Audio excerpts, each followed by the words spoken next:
Yes জিততে গেছি জিততে গেছি জিততে গেছি জিততে গেছি ইয়েস। আশিক, এটা কি হইলো? আমরা দিয়ে সব হেরে গেলাম।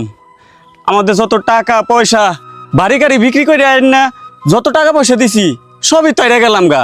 এখন হ ভাই, এখন তো আর আমাকে কিছুই নাই। আমরা আসলে পুরা নিঃস্ব হয়ে গেছি। আর বাইর থেকে যে জোর করিয়া জাগা জমিন টাকা পয়সা সব নিয়ে এলাম, এখন আর আমরা কই যাম? এখন তো রাস্তার ফকির হয়ে গেছি গা। এখন আমাকে উপায় কি? এখন কি করবো? এখন স্থান ওই একটাই, বড় ভাইয়ের পাও ধরে যায় মাপ চাইতে হইব। দেখ ভাই, তুই তো অনেক টাকা দিচ্ছিস আমার কাছে। এক কাজ কর, তুই তো জানোস আমরা সব হেরে গেছি, আমাকে থাকার মতো কোনো জায়গা নাই কা। আমাকে কয়টা টাকা দে, আমরা কিছু একটা করি। দেখ বেটা, কয়টা লাখ টাকা দি? আমার যে টাকা, আমার পকেটের টাকা, আমি তোকে কি লেগে দিতে যাবো? আশিক,